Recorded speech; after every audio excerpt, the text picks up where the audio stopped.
Good morning! Nandito na tayo sa Baybay Mayor. Baybay Rojas City. Please, follow naman sa Biyahedor TV. Oh, wala pang followers talaga. Ganyan talaga pag hindi maganda ang content. View lang. Pero okay lang yan. Yung mahalaga, may share natin yung napuntahan natin ng mga lugar. Hindi naman lahat na tao mga kabahedor nakapunta dito sa pinuntahan ko, di ba? At least man lang nakita nila sa video na ito pala yung daan papuntang Baybay Rojas City, di ba? Galing tayo doon sa Gaisano Rojas City, kabahedor. So, ito pinakita ko naman sa inyo yung daan, yung nila, yung garden nila dito sa tingnan nyo naman kabahedor. Uniform talaga yung nila. Anong pangalan nito? Kalimot ko pangalan nito. Takip na to. Puro orange talaga yung bulaklak. Ganda. Ganda rin kakorte do. Wow. Napakaganda dito. So, dito mga turista magpunta dito, mag-picture talaga kasi kita nyo naman, ang ganda naman ng mga tanawin ito lang sa island.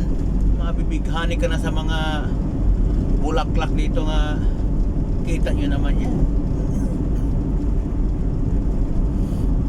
Talagang walang nahalong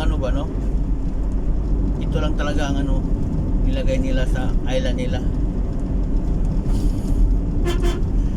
So ito na naman kamote. Nandyan siya sa Paslin. Okay lang, hindi naman tayo nagmamadali.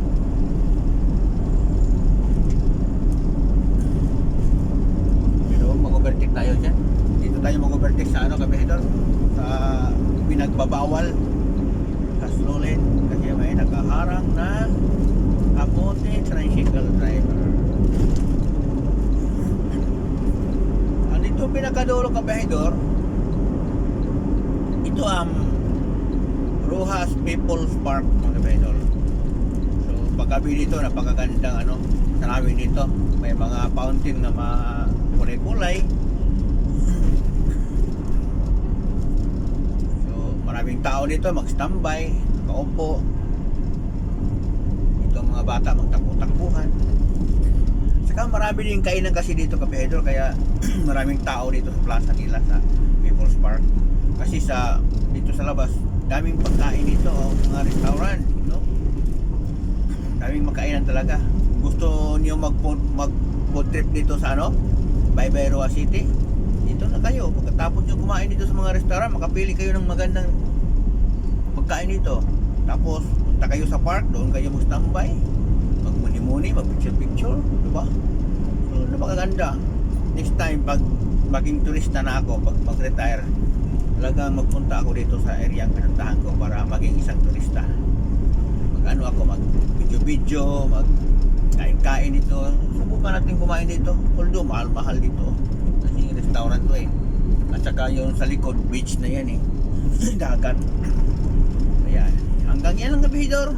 Trabaho muna tayo, nandito na tayo sa kliyente natin.